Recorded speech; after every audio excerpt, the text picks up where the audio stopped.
Hello, Good Startups team. I'm testing out something to see if this is productive or not. Um, what it is a little feature tutorial in Asana, in case you want to nerd out as far as I am with it. I'm using it as a time management tool as well as task management and collaboration and communication with you guys. So the topic of this one is time estimating work and planning. So the first part of it is I'd like to show you my task list. So right now I go to my task list up here, and this is what gets displayed. Right now I have it sorted by due date. I also like to sort it by project, depending on what need I have. I can also show you the completed tasks, like for example, what I've done in the previous week. That's what we talked about at our last team meeting. Right now though, for the purpose of this, I have it sorted by due date because the goal for me is I want to estimate if I'm planning my time realistically. So basically what I've done is I pulled up a list of all my tasks that are due in the next couple weeks. So I've put due dates on everything, all my tasks here. And the ones that are a bit nebulous in the future, I still put dates on it, but what I have not included it in is calculating my hours.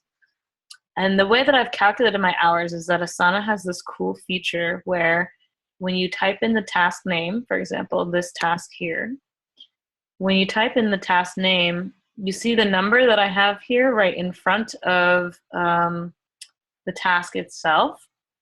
So basically I have 1.5 hours inside a bracket.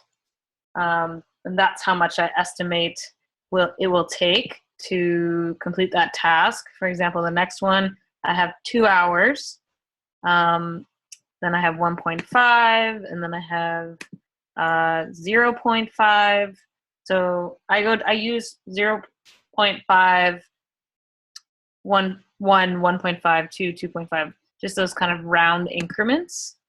I find that that's most effective. And also in terms of Asana's programming features, they need to have those kind of 1 decimal point numbers to work with. Okay, this is what's cool though, because when I just put estimations on how long things will take, what I can do is I can tally up how long the total accumulation of certain tasks are. So for example, if I click into one task and I hold the shift key and I click the last task, so like let's say I want to know how long for today, how much work today I have. I click this people per hour task. So you see that all these are highlighted. And it says here that 8 tasks are selected, and it totals it. So it does the math for me. It adds up all the numbers in the brackets, and it tells me that it's actually 10 hours worth of work that I need to do today. So of course, with that information, I can plan my schedule and see if I actually have the right amount of time, or I need to maybe make adjustments and reschedule tasks for different days and do some planning accordingly.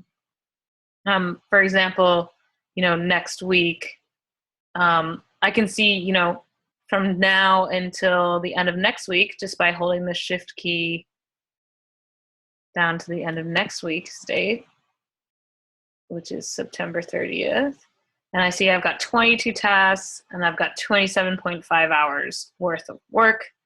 That is, exceeding my 15-hour a week limit, but I'm making up for some hours from when I was traveling and when I was sick.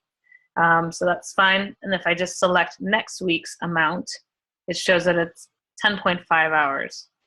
And of course, in these calculations, we need to leave space for contingency and extras, because obviously there's things that we do in our day that we don't have programmed into Asana, and things come up. So obviously, I think in your planning too, you can leave some space for the other things that are not fully detailed.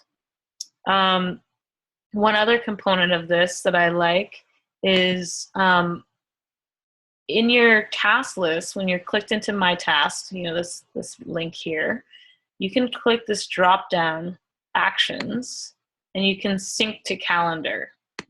And so you can actually take this link and add it to your Google Calendar, and it will show you what you have to do each day.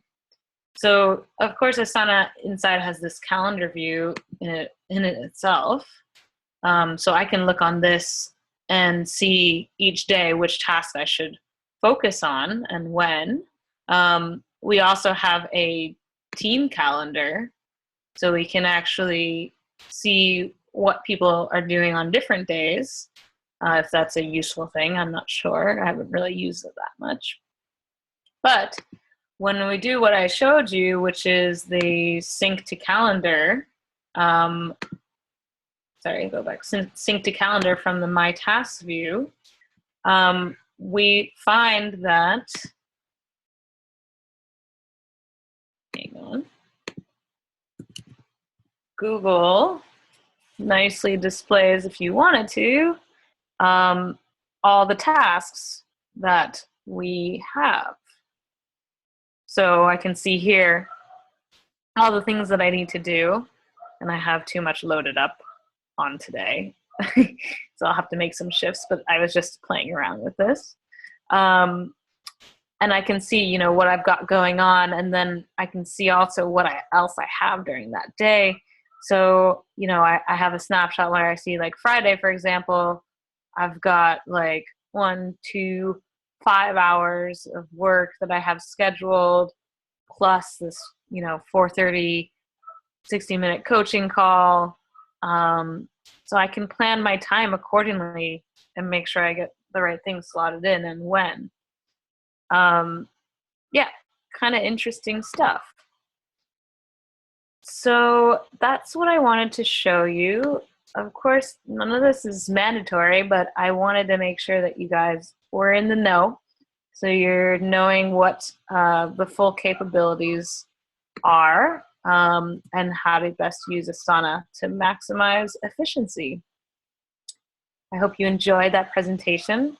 And also, if you have any questions at any time about Asana, or you want to powwow with me about best practice, or if you like these types of videos and you want me to show you a little bit more, I'm happy to make more of them. So let me know your feedback. Thanks for watching. Bye, guys.